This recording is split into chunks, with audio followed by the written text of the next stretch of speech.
कराची जिला के गुलिस्तान जौहर में 3 महीना अॻु मुबैना गुम थियल नौजवान शहजाद मंगलो की आज़ादी लाइ वारसनि पारां कराची प्रेस क्लब अॻियां एहतजाजी मुज़ाहिरो कयो वियो। इन मौक़े ते नौजवान जे पीउ शेर अमड़ मुमताज़ घरवारी महविश जो चवणु हो त उन्हनि जी कंहिंसां का बि दुश्मनी नाहे। शहजाद खे बेगुनाह खंबे गुम कयो आहे। शहजाद अमड़ मुमताज़ ॿुधायो त संदसि पुट खे घर जे ॿाहिरां अणॼातल माण्हू खणी विया आहिनि। 17 जून ते जेको आहे न घर खां ॿाहिरि निकिरी वियो ऐं उन खां राति जो 9 बजे घर खां ॿाहिरि निकितो आहे। उन खां पोइ जेको 3 महीना थी विया आहिनि। शहजाद मंगलो जेको आहे न घर वापसि न आयो आहे। असां पंहिंजे हद जी पुलिस के रिपोर्ट दर्ज कराए उतां बि को बि असांखे खड़ तेल न मिलियो आहे। हिन माउ जी आवाज़ शायदि को आला दर्जे वारा ॿुधंदा हुजनि ऐं उहिदेदार ॿुधंदा हुजनि त हिन माउ ते तरस खाई ऐं उन शहजाद खे आज़ादु कयो वञे।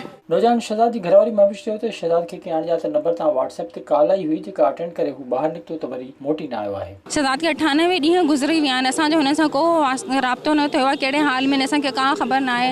असां उन्हनि जी गुमशुदगी जी रिपोर्ट असांजे हद जे थाने में उते बि रिपोर्ट कराई आहे पर उनजो को बि अञा ताईं असांखे को बि जवाबु न मिलियो आहे। असांखे सिर्फ़ु ऐं शहजाद खपे त असां पाकिस्तानी आहियूं। शहजाद हिन पाकिस्तान जी यूथ आहिनि ऐं तमामु इदारनि खे अपील कयां थी प्लीज़ काइंडली असांजी हेल्प कनि। Safe release Shahzad Manglo we want Shahzad Manglo. Shahzad जे वारसनि आला अख़्तियारनि ऐं वसवारनि खां मुतालबो कयो त खेसि फौरी आज़ादु कराए उन्हनि जी बेचैनी ख़तमु कई वञे। विज़िट कयो अवामी आवाज़ मीडिया ग्रुप जी वेबसाइट awamiawaz.pk